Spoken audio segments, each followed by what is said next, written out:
Welcome back Krishna study point. प्यारे बच्चों, आप सब लोग बेहतर होंगे, अच्छे होंगे, स्वस्थ होंगे, ऐसी मैं उम्मीद करता हूँ। चलिए आगे बढ़ते हैं। इस वक्त आप स्क्रीन पर देख रहे हैं बेसिक केमिस्ट्री पार्ट 5। ओके, और राइट हैंड साइड में एक बहुत ही इम्पोर्टेंट केमिस्ट्री का रूल लिखा हुआ है, अफबाउ नियम, अफबाउ प्रिंसिपल। अफबाउ एक जापानी भाषा का शब्द है जिसका मतलब होता है वितरण करना, बांटना। जो हमने लास्ट वीडियोस में देखा था, बोरबरी के नियम में सबसे फर्स्ट रूल था, तो उसी के अकॉर्डिंग बात हो रही है। जो भी चैनल पर न्यू सब्सक्राइबर हैं वो पिछली वीडियोस को ज़रूर देख लें, तभी ये वीडियो अच्छे से समझ में आएगी। और एक बार फिर से मैं सभी अपने दर्शकों को, अपने साथियों को तहे दिल से धन्यवाद देता हूँ कि 180 सब्सक्राइबर हो गए हैं, यानी 150 प्लस हो चुके हैं। इस बात के लिए बहुत बहुत आभार आपका। यूं ही चैनल को आप लोग सपोर्ट करते रहिए, प्यार देते रहिए। ओके स्टूडेंट्स, शुरू करते हैं आज की ये क्लास। हमने अब तक देखा था कि किस तरीके से हम बोरबरी के नियम के अनुसार और इलेक्ट्रॉन को डिस्ट्रीब्यूट करते हैं। सेल, सब सेल और ऑर्बिट हम ये सब जान चुके थे, उसी से आगे की कहानी है। ओके, तो बढ़ते हैं नेक्स्ट टॉपिक पर। हमने ये देखा था बोरबरी के रूल्स में, पहला ही रूल था कि जो भी एक्सटर्नल या जो भी कक्षा होती है या जो सेल होती है उसमें मैक्सिमम नंबर ऑफ इलेक्ट्रॉन होते हैं 2n², जहाँ n क्या है, नंबर ऑफ सेल है। पहली कक्षा में हमने पता करा था, पहली सेल में नंबर ऑफ इलेक्ट्रॉन थे 2, फिर हो गए 8, फिर हो गए 18, फिर हो गए 50, इसी क्रम में बढ़ते चले गए। ओके, अब हमको वो देखना है कि जो सेल थी, मानी इसको हम KLMN से डिनोट कर रहे थे या 1 2 3 4 एटसेट्रा से डिनोट कर रहे थे। ये आपका न्यूक्लियस था, इसके चारों ओर सेल थी, तो उसमें भी सब सेल वो प्लेस था जहां सेल के अंदर इलेक्ट्रॉन के पाए जाने की पॉसिबिलिटी ज़्यादा थी। तो अब एक सेल में कितने इलेक्ट्रॉन और कितने सब सेल होंगे, ये हमको डिफाइन लास्ट टाइम पर कर लिया था, जो कि यहाँ आपको दिख भी रहा है कि सेल, सब सेल हैं SPDF और नंबर ऑफ इलेक्ट्रॉन हैं 2 6 और 10 और 14। ओके, और क्योंकि एक ऑर्बिट में 2 सेल इलेक्ट्रॉन रह सकते हैं, तो इसलिए S जो सब सेल है उसमें क्योंकि मैक्सिमम इलेक्ट्रॉन 2 हैं, तो ऑर्बिट जो हो जाएंगी वो 1 हो जाएगी, क्योंकि एक ऑर्बिट में 2 इलेक्ट्रॉन, या यूँ कह सकते हैं कि 2 इलेक्ट्रॉन एक ऑर्बिट में है। तो P सब सेल में 6 इलेक्ट्रॉन अगर मैक्सिमम हो सकते हैं, तो 6 इलेक्ट्रॉन के लिए नंबर ऑफ ऑर्बिट चाहिए 3। ऐसे ही D में 10 इलेक्ट्रॉन है तो इसके लिए कितने चाहिए 5, और ऐसे ही F में 14 इलेक्ट्रॉन है तो उसके लिए क्या चाहिए 7। Okay, so come to the topic. आज का हमारा टॉपिक है विशेष रूप से अफबाउ प्रिंसिपल, अफबाउ रूल। बहुत इंपॉर्टेंट है, बहुत बहुत इंपॉर्टेंट है, और आज मैं आपको इसे याद भी करा दूंगा। ओके, सो अभी देखते रहिए वीडियो को और एंड तक ज़रूर देखिए। ये आप देख रहे हैं, ये फॉर्मेट अफबाउ प्रिंसिपल का है और ये आपको किताबों में मिल जाएगा। आप सीधे सीधे 1s 2s फिर 3s 4s 5s 6s 7s ये इस तरह से लिख सकते हैं। ये s लिखा हुआ है, फिर इस तरह से 2 से शुरू करेंगे तो 2p 3p 4p 5p 6p 7p, फिर 3d से शुरू करेंगे और फिर 4f से शुरू करेंगे, और ये इस सीक्वेंस में चलता है। पहले इलेक्ट्रॉन जो है वो पहली सेल के s सब सेल में जाएगा, पहले कोष के S उपकोष में जाएगा, फिर उसके बाद दूसरी सेल के S उपकोष में जाएगा, फिर उसके बाद दूसरी सेल के P उपकोष में जाएगा, न कि तीसरी सेल के S उपकोष में जाएगा। मेरे ख्याल से ये बात आपको अभी समझ में आ रही होगी इसको देख करके, और हम इसको और आगे बढ़ाते हैं। मैं इसका एक जर्नल नोटेशन नीचे लिख चुका हूँ जो आपकी स्क्रीन पर ये रहा, 1s2 2s2 2p6 3s2। ये जो ऊपर जो नंबर्स लिखे हुए हैं ये नंबर ऑफ इलेक्ट्रॉन है बच्चे। ये क्या है, नंबर ऑफ इलेक्ट्रॉन है, जो यहाँ पर हमने लिख रखे थे कि S में मैक्सिमम इलेक्ट्रॉन 2 है, P में 6 है, D में 10 है और F में 14 है। तो इस तरीके से ये 1s2 2s2 2p6, ये 1s 2s 2p है, 3s 3p, ये यहाँ से ऑर्डर हमने फाइंड किया है अफबाउ नियम से। बाकी ये जो ऊपर लिखे हुए हैं ये इनके मैक्सिमम नंबर ऑफ इलेक्ट्रॉन लिखे हुए हैं, यानी इससे ज़्यादा इलेक्ट्रॉन कभी नहीं लिख सकते।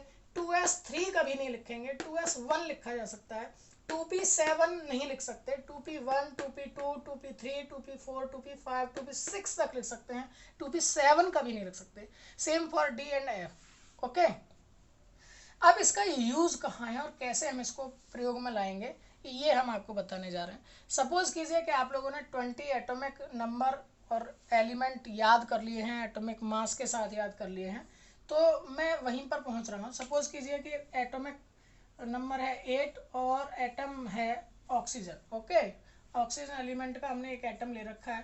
प्यारे बच्चों, मैं ये मानकर चलूँगा कि आप लोग एलिमेंट, फिर उसके एटम और मॉलिक्यूल में बहुत अच्छे से समझ गए हैं अंतर। मैंने पिछली बार भी बताया था, अभी एक बार फिर से बता देता हूँ। H2O ये जल का एक मॉलिक्यूल है। 1 H2O का मतलब 1 मॉलिक्यूल। ओके, और इसमें H के 2 एटम हैं और O का एक एटम है, जहाँ कुछ नहीं है वहाँ 1 है। ओके, आई होप सो कि आप समझ गए होंगे। For example NH3 ammonia gas का सूत्र है और N जो है वो 1 है, H कितने हैं 3 है। ये NH3 अमोनिया का एक मॉलिक्यूल है, अमोनिया का एक मॉलिक्यूल। H इसमें कितने हैं 3 एटम है और N कितने हैं इसमें एक एटम है, यानी कि 3 एटम H के और एक एटम N का, नाइट्रोजन का। हाइड्रोजन 3 एटम और नाइट्रोजन एक एटम, 4 एटम ने मिलकर के अमोनिया का एक मॉलिक्यूल तैयार किया है। तो बच्चे एटम जो है वो छोटा होता है, मॉलिक्यूल उससे बड़ा होता है। ओके, तो उसी कैटेगरी में हम आगे बढ़ रहे हैं, उसी क्रम में हम आगे बढ़ रहे हैं। मान लीजिए मेरे पास ये 8 इलेक्ट्रॉन है, ऑक्सीजन का एटॉमिक नंबर है 8, और हमने अभी लास्ट वीडियोस में ये सब पढ़ा था कि जितना किसी का एटॉमिक नंबर परमाणु क्रमांक Z से डिनोट करते हैं, जितना होता है उसमें उतने ही नंबर ऑफ प्रोटॉन और उसमें उतने ही नंबर ऑफ इलेक्ट्रॉन होते हैं। ओके, अब हमको ये डिफाइन करना है कि जो हमने एटॉमिक मॉडल पढ़ा है उसमें ये न्यूक्लियस, इसके चारों ओर ये सेल हैं, ठीक है, इसमें कहाँ कहाँ इलेक्ट्रॉन कैसे कैसे फॉर्म में होंगे। अब जैसा कि हमने 2n² रूल से पढ़ा था कि पहली सेल में 2 इलेक्ट्रॉन, दूसरी में 8 इलेक्ट्रॉन, तीसरी में 18 इलेक्ट्रॉन, इस तरह से आगे बढ़ता है। तो हमने पहली सेल में 2 इलेक्ट्रॉन इसको फिल करा दिए, ओके, ऑक्सीजन के लिए। फिर सेकंड सेल में 8 इलेक्ट्रॉन होने हैं, तो 8 और 2 ये कुल मिलाकर 10 इलेक्ट्रॉन हो जाएंगे, जबकि हमारे पास कितने हैं 8 ही इलेक्ट्रॉन है। तो ये बिल्कुल कंप्लीटली बात हो गई कि सेकंड सेल में हमारे पास कितने इलेक्ट्रॉन आएंगे, 6 इलेक्ट्रॉन आएंगे। ओके, तो अब उसमें भी, इन 6 इलेक्ट्रॉनों में भी सब सेल होंगे, सेकंड सेल में भी सब सेल होंगे। अब इसके लिए 2 इलेक्ट्रॉन है पहली सेल में, तो ऑब्वियसली बात है कि केवल एक ही सब सेल होगा S, जिसमें मैक्सिमम इलेक्ट्रॉन 2 हो जाएंगे। 8 इलेक्ट्रॉन के लिए सब सेल S में 2, तो ऑब्वियसली बात है कि 2 में तो पूरे फुलफिल नहीं हुए, 8 इलेक्ट्रॉन थे। अब 6 इलेक्ट्रॉन कहाँ जाएंगे, तो इसका मतलब दूसरी वाली जो कक्षा होगी, दूसरी वाली कक्षा जो होगी उसमें S भी होगा और P भी होगा, टोटल नंबर ऑफ 8 इलेक्ट्रॉन हो जाएगी। ऐसे ही तीसरी जो सेल होगी उसमें 8 इलेक्ट्रॉन है, 8 इलेक्ट्रॉन का मतलब उसमें S भी होंगे, P भी होंगे और D भी होंगे, तभी तो जाकर के 10 और 6 16 और 2 18, क्योंकि तीसरी सेल में कितने इलेक्ट्रॉन होते हैं 18, 2n² रूल के अकॉर्डिंग। तो दैट्स वाई कि इसमें 3s 3p और 3d भी मिलेगा। ओके, अब हमको सिर्फ ये देखना है कि कौन सा इलेक्ट्रॉन अपनी एनर्जी लेवल के हिसाब से पहले किस में जाएगा, इसी को हम यहाँ डिफाइन कर रहे हैं। तो ये जो अबव प्रिंसिपल बना है, बस हमको इसको फॉलो करना होता है। अब आप इसको सीधा सीधा लिखेंगे यहाँ 1s2 2s2। अब आपको काउंट करने हैं कि ये 2 और 2 4 इलेक्ट्रॉन हो गए, हमारे पास है 8 इलेक्ट्रॉन। नेक्स्ट है 2p6, तो 2p6 नहीं लिखेंगे, 6 लिख देंगे तो यहाँ कितना हो जाएगा 2 2 4 और 6 10 इलेक्ट्रॉन हो जाएंगे। हम इससे कम कर सकते हैं, कभी भी ज़्यादा नहीं कर सकते। ओके, तो 8O के लिए 2 और 2 4 हो गए और 8 इलेक्ट्रॉन है, तो यहाँ पर कितने और चाहिए 4 इलेक्ट्रॉन चाहिए। ओके, आप इसको काउंट करना भी सीख सकते हैं। ये जो आगे लिखे हुए हैं नंबर्स, ये नंबर ऑफ सेल है, सेल कोष। पहली कोष में कितने इलेक्ट्रॉन हो गए 2, दूसरा ही कोष ये है और दूसरा ही कोष ये है, इसमें भी 2 इलेक्ट्रॉन और 4 इलेक्ट्रॉन, टोटल इलेक्ट्रॉन हो गए 6, और काउंट करके देखेंगे तो वो हो जाएंगे आपके 8 इलेक्ट्रॉन। ओके, एक और एग्जाम्पल लीजिए। सपोज कीजिए मैंने सोडियम का एग्जाम्पल लिया है और उसमें 11 इलेक्ट्रॉन होते हैं, क्योंकि उसका एटॉमिक नंबर 11 होता है। आप लोग इनको एक बार याद कर लीजिए, मेरी फर्स्ट वीडियो में ही मैंने इनको याद कराया था, और वो 20 बहुत इंपॉर्टेंट एलिमेंट हैं। अगर आप उनको याद कर लेते हैं तो लगभग आपका 50% केमिस्ट्री का काम चल जाएगा। चलिए आगे बढ़ते हैं। 11Na सोडियम, इसको भी कैसे करेंगे, हमको सिर्फ जस्ट ये अबव प्रिंसिपल लिखते चलना है। 1s2, प्यारे बच्चों बोल बोल कर लिखिएगा आप अपनी कॉपी पर, जिससे आपको ये याद हो जाएगा। 1s2, 2s2, 2p6। ये मैं यहाँ तक लिखता चला गया लगातार। अभी मैंने काउंट करके देखा तो ये 10 हो गए, मेरे पास थे 11। तो नेक्स्ट पर जाएंगे तो 3s2 लिख देंगे तो ये 12 हो जाएगा। हम उससे कम कर सकते हैं, ज़्यादा नहीं कर सकते। तो हम क्या कर देंगे, इसको 1 कर देंगे 11 के लिए। तो 2 2 4 और 6 10 और 1 11। काउंट करना चाहें तो पहली सेल में 2 इलेक्ट्रॉन, दूसरी सेल में ये भी है और ये भी है, दोनों है। दूसरी सेल ये भी है, दूसरी सेल ये भी है, 6 और 2 8। तीसरी सेल में 1 इलेक्ट्रॉन। और इस तरह से इसका जो एटॉमिक कॉन्फ़िगरेशन, परमाणु विन्यास, इलेक्ट्रॉनिक कॉन्फ़िगरेशन जो आ गया वो आ गया 281। एकदम क्लियर है। सपोज कीजिए 12 mg के बारे में हम बात करते तो 12 mg के लिए भी क्या हो जाता, 1s2, 2s2 और 2p6 और फिर क्या आ जाता बेटा 3s2। ओके, अब इसको भी आप काउंट कर सकते हैं तो ये आ जाता 282। अब मान लीजिए 13 एल्यूमिनियम की बात कर रहा हूँ, तो एल्यूमिनियम के लिए 13 के लिए हम क्या करेंगे, 1s2, 2s2, 2p6 और 3s1 या 3s3। यहाँ तक 10 हो गए और ये 3s3। लेकिन ये गलत कर दिया हमने। क्या गलत कर दिया कि हम s में 2 से अधिक नहीं लिख सकते, हम 3 कभी कर ही नहीं सकते। तो हम क्या लेके चलेंगे, यहाँ केवल लिखेंगे 3s2 और फिर वापस आगे देखिए क्या आ रहा है, 3s2 के बाद कौन आ रहा है 3p6। तो 3p, अब 6 नहीं लिखेंगे क्योंकि हमारे पास 1 इलेक्ट्रॉन बच रहा है, 12 हो गए यहाँ तक। तो 3p1, इसको भी आप काउंट कर सकते हैं। तो 2 और ये 8 और ये भी 3 वाली सेल है और ये भी 3 वाली सेल है, तो दोनों मिलाकर के कुल इलेक्ट्रॉन हो गए 3। तो 283 आप काउंट करके देखेंगे तो 13 हो गए। क्लियर, आई होप सो कि ये आपको समझ में आ गया।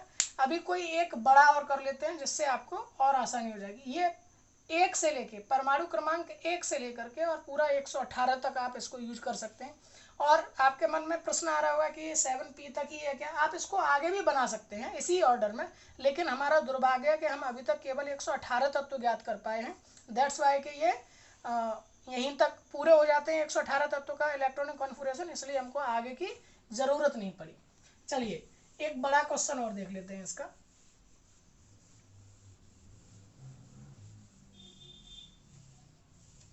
देखिए प्यारे बच्चों, मान लीजिए मैं एक 74 का ले रहा हूँ। ओके, 74 एटॉमिक नंबर है और इसके सहायता से मुझे ये सब करना है।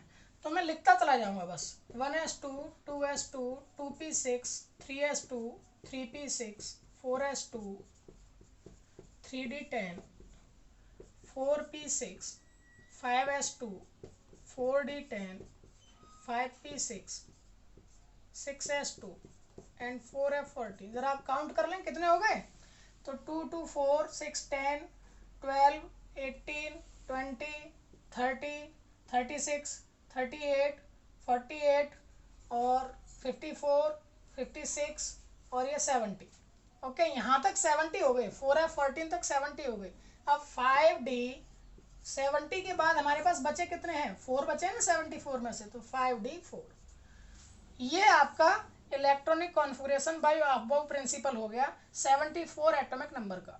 ठीक है, अब आप इसके सेल में इलेक्ट्रॉन भी काउंट कर सकते हैं। तो फर्स्ट सेल में 2, सेकंड में 8, थर्ड में 18। ये मैंने सीधा सीधा लिख दिया क्योंकि ये तो उतने आते ही हैं। 4 में देखिए 4 सेल ये भी है, ये भी है और ये भी है। टोटल काउंट करोगे और ये भी है, टोटल काउंट करोगे बेटा तो ये हो जाएंगे 32। अब 5 वाली सेल जो है वो ये है, ये है और ये है। तो 2 and 6 ये हो गए 8, 8 और 4 ये हो गए 12।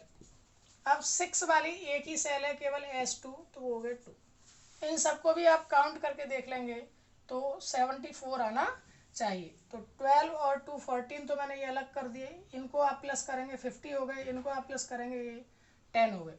तो 50 and 10 60 और 14 74। ओके, एकदम क्लियर, आपके समझ में आ गया होगा। अब आपको इसकी प्रैक्टिस कैसे करनी है, प्रैक्टिस करनी है एटॉमिक नंबर 1 से लेकर के और पूरा आप 108 तक, कम से कम 108 तक का इलेक्ट्रॉनिक कॉन्फ़िगरेशन, परमाणु विन्यास, एटॉमिक कॉन्फ़िगरेशन आपको करना है।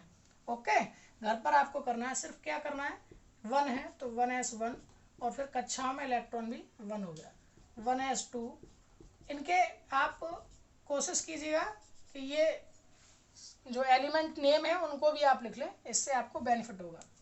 1s2 तो ये कितना हो जाएगा 2 हो जाएगा, पहली ही सेल है और उसमें 2 इलेक्ट्रॉन है। 3 के लिए क्या हो जाएगा बेटा 1s2 और 2s1, तो यानी कि पहली सेल में 2 इलेक्ट्रॉन, दूसरी सेल में 1 इलेक्ट्रॉन। अगर 4 हो जाएगा तो क्या हो जाएगा 1s2 2s2, यानी पहली सेल में 2 इलेक्ट्रॉन, दूसरी सेल में भी 2 इलेक्ट्रॉन। अब 5 अगर हो जाए यहाँ तो क्या हो जाएगा 1s2 2s2 2p1, पहली सेल में 2 इलेक्ट्रॉन, दूसरी सेल ये भी है, दूसरी सेल ये भी है, 3 इलेक्ट्रॉन। इसी तरीके से आपको क्रम से चलाते चलना है और 108 तक आपको इनकी प्रैक्टिस करनी है, इससे आपको ये आसानी हो जाएगी। चलिए अभी चलते हैं इसके सबसे बेहतरीन पार्ट पर, वीडियो के सबसे बेहतरीन पार्ट पर। अब आप लोगों को ये लगेगा कि इस फॉर्मूले को याद कैसे रखा जाएगा, इसको बनाना भी बहुत ज़्यादा टिपिकल हो जाता है। तो चलिए अब आज को याद करने का तरीका बताते हैं। सबसे पहले आपको क्या कर लेना है, और इसको जो मैं तरीका बता रहा हूँ बेटा, इसको आपको प्रैक्टिस करना है, बहुत अच्छे से प्रैक्टिस करना है। 2-3 बार आप प्रैक्टिस करेंगे फिर आपको हमेशा के लिए याद हो जाएगा। सबसे पहले आपको एक बात याद कर लेनी है, ये जो हमने यहाँ लिखी हुई है, एस में नंबर ऑफ मैक्सिमम इलेक्ट्रॉन 2 होते हैं, पी में 6, डी में 10 और एफ में 14। ये बात आप याद कर लीजिए और अभी आपका फॉर्मूला बनकर तैयार हो जाएगा। बच्चों ध्यान से सुनिएगा और अच्छे से देखिएगा। एस एस पी ये आप 2 बार लिख लीजिए, एक बार एस है, एस पी 2 बार है, फिर एस डी पी ये भी 2 बार है, इसके बाद एस एफ डी पी ये भी 2 बार। केवल एस अकेला 1 बार है, बाकी सभी चीज़ें 2-2 बार हैं। ये ज़रूर आपको याद करने हैं, S P S D P S F D P. अब आपको क्या करना है बेटा कि इनको नंबरिंग देनी है। नंबरिंग कैसे दिए जाएंगे ये आप ध्यान से समझिएगा। पहले वाले को तो क्योंकि अकेला है, सिंपल हमने 1 कह दिया, तो इसको भी आपने 2 ऊपर देने हैं नंबर आपको 2 ये फिर आपका 3 ये मैं क्या कह रहा हूँ, पहले और लास्ट वाले को दे रहा हूँ, पहले और लास्ट वाले को उसी ऑर्डर में। यहाँ बीच में कोई है नहीं तो इसलिए कुछ बचेगा नहीं। तो हमने क्या कहा 1 इसके लिए दे दिया, 2 पहले और लास्ट वाले को, 3 पहले और लास्ट वाले को, फिर क्या आएगा बेटा 4 पहले और लास्ट वाले को, फिर 5 इसी क्रम में 6 7 पहले और लास्ट वाले को। अब नंबरिंग बस इनको पूरा करना, ये कुछ बीच में रह गए ना, इनको पूरा करना बहुत आसान है।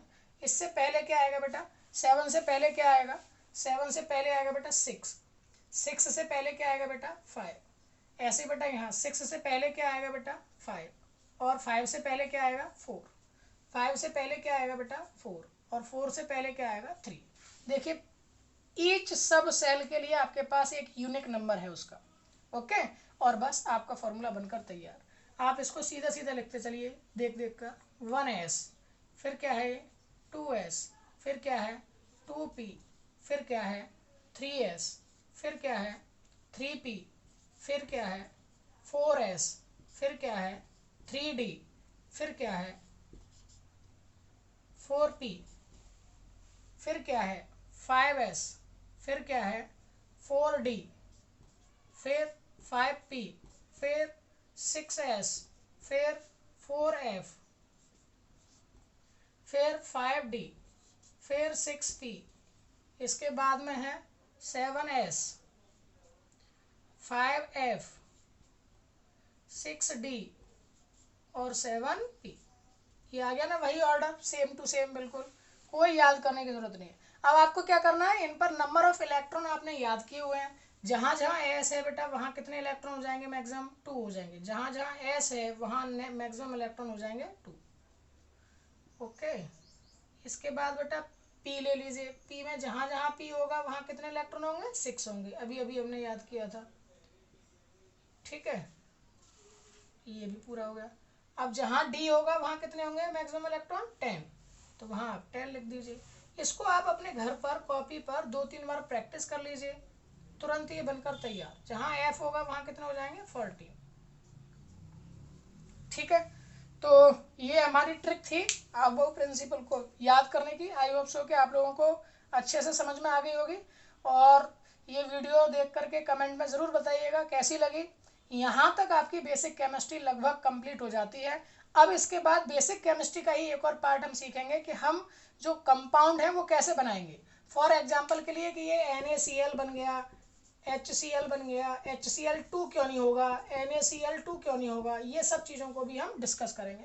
प्यारे बच्चों, ये अभी अगर देखा जाए तो बेसिकली हम केवल 9th लेवल तक की केमिस्ट्री को रीड कर रहे हैं, लेकिन बहुत महत्वपूर्ण केमिस्ट्री है।